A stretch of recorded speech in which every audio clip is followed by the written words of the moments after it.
আজকে আমরা যে পিথাগোরাসের উপপাদ্য যে আমরা ধারাবাহিকভাবে শিখতেছি, আমরা লাস্ট কয়েকটা ক্লাস ধরে পিথাগোরাসের উপপাদ্য আমরা প্রমাণ করা শিখলাম। আমরা কি প্রথমে কি করলাম, যে যে প্রমাণটা আমরা শিখছি সেই প্রমাণটা শেখার জন্য প্রাথমিক ধারণাগুলো শিখলাম, তারপরে প্রমাণটা করলাম। এখন আমরা তো প্রথম ক্লাসে হয়তো বলছি, তোমাদের মনে আছে আশা করি, যে পিথাগোরাসের উপপাদ্য না হলো প্রায় 300 ভাবে বা 300 অধিক পদ্ধতিতে প্রমাণ করা হয়েছে। আর আমরা কেবল প্রমাণ শিখছি একটি মাত্র। আমরা তো অতগুলো হয়তো শিখবো না বা শেখা সম্ভব না, কিন্তু আমরা একাধিক কিছু প্রমাণ শিখবো। তারই পরিপ্রেক্ষিতে ধারাবাহিকতা আজকে আমরা ভিন্ন, আমরা তো গত ক্লাসে একটা পদ্ধতিতে প্রমাণ করা শিখছি, আর এখন আমরা ভিন্ন আরেকটা পদ্ধতিতে পিথাগোরাসের উপপাদ্যটা প্রমাণ করা শিখব। সেই পদ্ধতিটা হচ্ছে সদিশ ত্রিভুজের ধারণা ব্যবহার করে, অর্থাৎ সদিশ ত্রিভুজের ধারণা ব্যবহার করে আমরা পিথাগোরাসের উপপাদ্যটা প্রমাণ করব। এখন যেহেতু এখানে আমরা সদিশ ত্রিভুজের ধারণা ব্যবহার করব, সেক্ষেত্রে আমাদের তো জানতে হবে যে সদিশ ত্রিভুজ কি।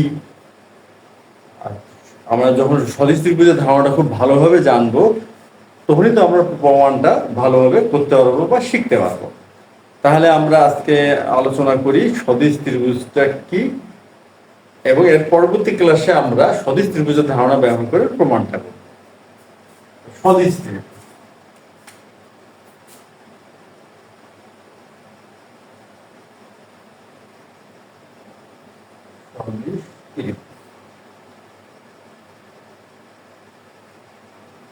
সদিশ ত্রিভুজ হচ্ছে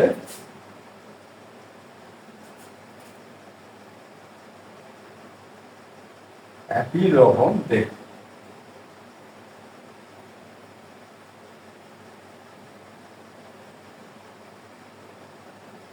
আমরা যদি খুব সাদামাটা ভাষায় বলতে চাই, আমরা বলতে পারবো একই রকম দেখতে।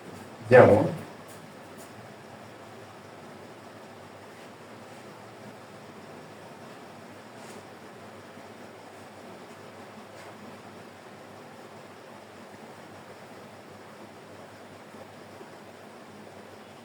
এখানে আমরা দেখি, এখানে আমরা তিনটা ত্রিভুজের চিত্র রাখলাম। এটা হচ্ছে 1 নম্বর, এটা 2 নম্বর এবং এটা 3 নম্বর। আর যে তিনটা চিত্র, আরেকটা চিত্র রাখি,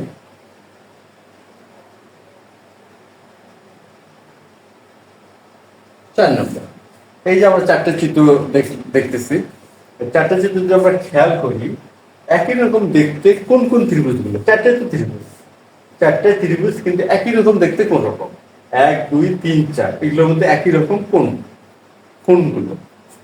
আচ্ছা, এখন আমরা যদি একই রকম দেখতে চাই, 3 এবং 4 একরকম নয়, 1 এবং 3 এটা একরকম নয়, 2 এবং 3 সেটাও নয়, কিন্তু 1 2, এই 1 এবং 2 একই রকম দেখতে।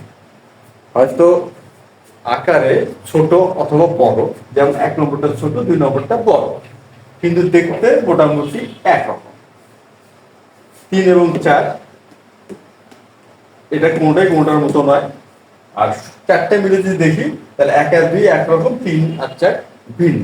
এই যে একরকম, একই রকম দেখতে, সুতরাং এই ত্রিভুজ দুটোকে আমরা সদিশ ত্রিভুজ বলতে পারি। যেহেতু ত্রিভুজ দুটো একরকম দেখতে, এই ত্রিভুজ দুটোকে আমরা কি বলতে পারি? সদিশ ত্রিভুজ। তাহলে সদিশ ত্রিভুজের ধারণাটা কি?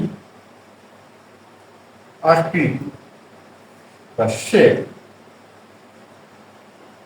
আকৃতি একই, আকৃতি একই, বা যেটাকে আমরা বলি একই রকম দেখতে।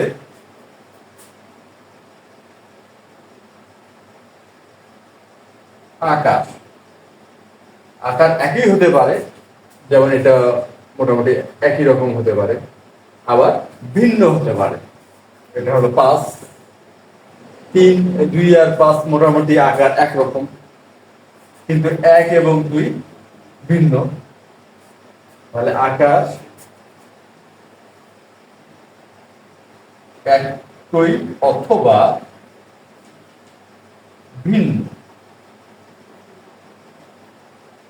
আকার কি একই অথবা ভিন্ন।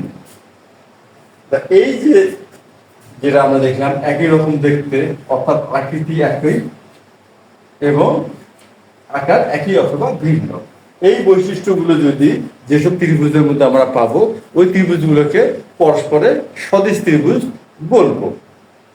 আকার ভিন্ন অথবা একই কিন্তু আকৃতি বা দেখতে একই রকম, এটা হচ্ছে একদম মূল ধারণা। দুটা ত্রিভুজকে বা দুই বা ততোধিক ত্রিভুজকে কখন আমরা সদিশ বলবো তার মূল ধারণাটা কি দাঁড়াইলো, যে আকৃতি বা একই রকম দেখতে বা একই আকৃতি বা একই রকম দেখতে কিন্তু আকার একই হতে পারে বা ভিন্ন হতে পারে। এই জন্য বলা হয়ে থাকে যে সর্বসম, যদি দুটো ত্রিভুজ সর্বসম হয় তারা অবশ্যই সদিশ হবে।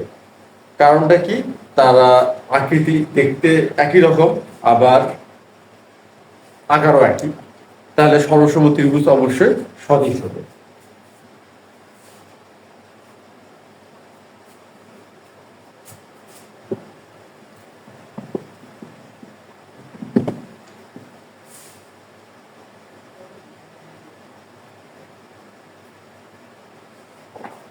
এখন আমরা দেখব যে সদিশতার শর্তগুলো কি, অর্থাৎ দুইটা ত্রিভুজকে আমরা কোন কোন ক্ষেত্রে সদিশ বলতে পারি।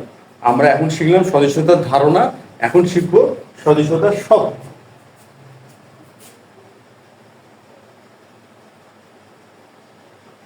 সদিশতার শর্ত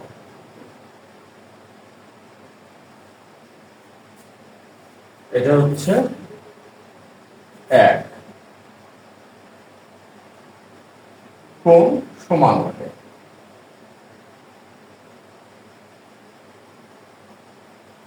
সবচেয়ে ব্যবহৃত যে ধারণাটা বা যে ধারণাটা সবচেয়ে বেশি ব্যবহার করা হয় সেটা হচ্ছে কোণ। কোণ সমান হবে। আমরা দেখি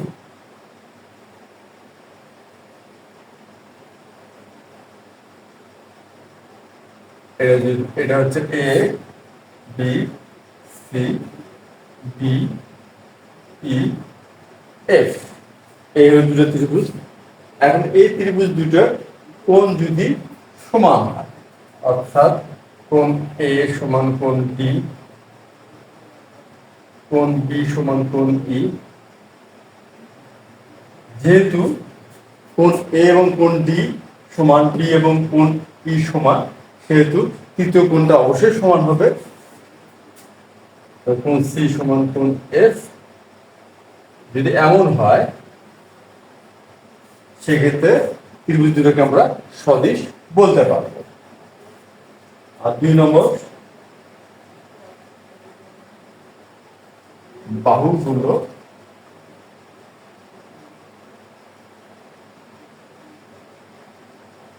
বাহুগুলো সমানুপাতিক হবে। সমানুপাতিক।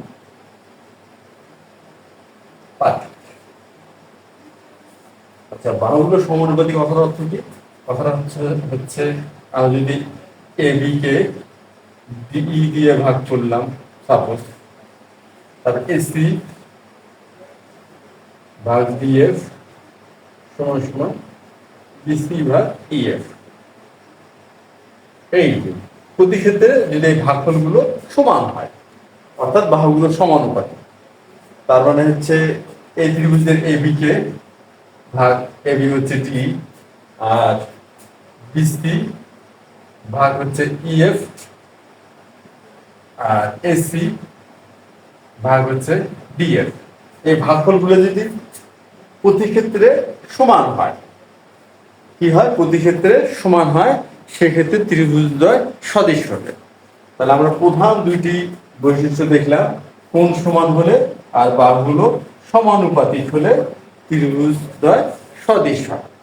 আর সমকোণী ত্রিভুজের ক্ষেত্রে আছে অতিভুজ আর হচ্ছে অপর যে কোনো বাহু অনুপাত যদি সমান হয়, এই অতিভুজ এর অনুপাত এবং অপর যে কোনো বাহুর অনুপাত সমান হয়, ত্রিভুজদ্বয় সদিশ হয়।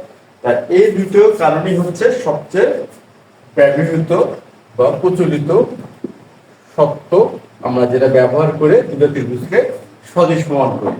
কোণ সমান এবং বাহুগুলো সমানুপাতিক। আচ্ছা, এখন আমরা দেখালাম যে এ বি সি ডি এফ এই ত্রিভুজদ্বয় সদিশ দেখালাম। ধরে নিলাম যে ত্রিভুজ এবিসি ও ত্রিভুজ ডিইএফ সদিশ।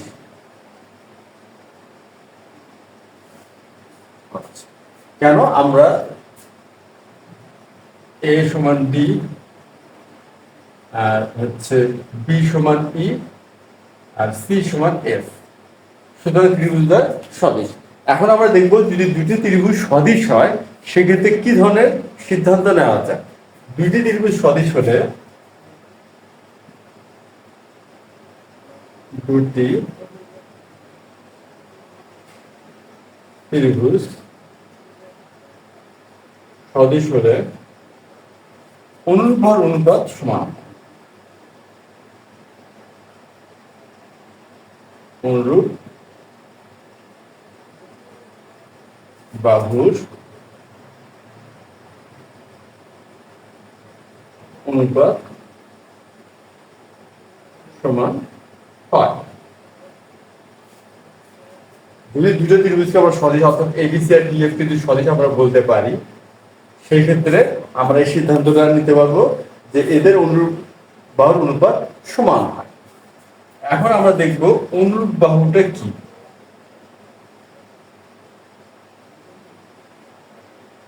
অনুরূপ বাহু, অনুরূপ বাহু হচ্ছে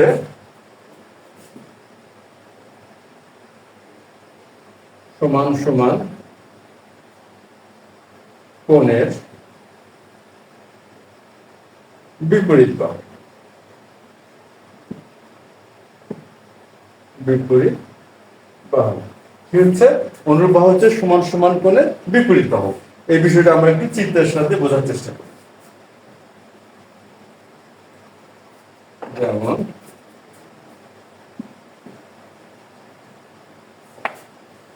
আমরা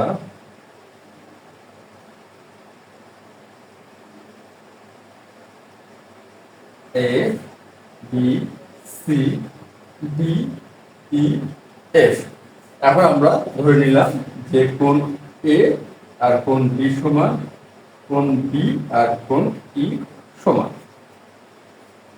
তাই যদি হয় এবং ত্রিভুজ দুইটা সদিশ, এখন আমরা কি দেখলাম? অনুরূপ বাহুর অনুপাত কি হয়? সমান হয়। আর অনুরূপ বাহুটা কি? সমান সমান কোণের বিপরীত বাহু। এখন আমরা দেখলাম যে ত্রিভুজ এবিসি ও ত্রিভুজ ডিইএফ এর কোণ এ সমান সমান কোণ বি, কোণ বি সমান সমান কোণ ই এবং কোণ সি সমান সমান কোণ এফ। অতএব ত্রিভুজ এবিসি ও ত্রিভুজ ডিইএফ সদিশ। আমরা এটা জানলাম।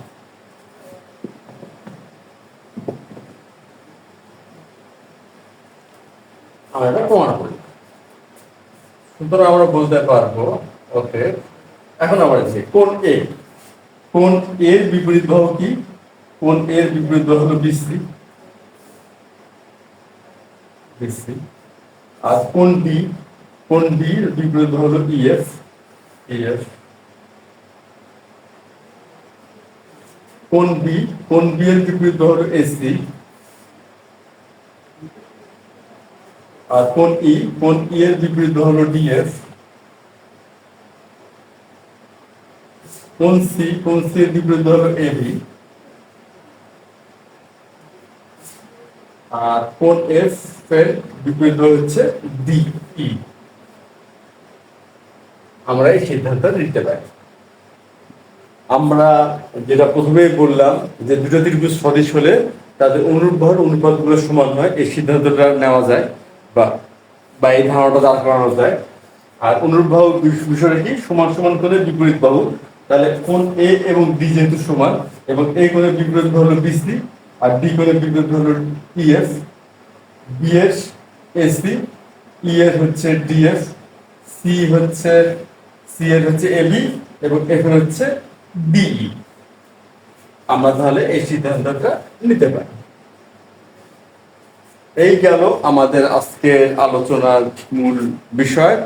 ত্রিভুজ কোন কোন ক্ষেত্রে দুইটা ত্রিভুজকে আমরা সদিশ বলতে পারি, সদিশতার যে ব্যবহৃত সবচেয়ে প্রচলিত দুটি সত্য, এবং দুটো ত্রিভুজ সদিশ হলে তাদের অনুরূপ বাহুর অনুপাত যে সমান হয় সেই বিষয়টা আমরা জানলাম।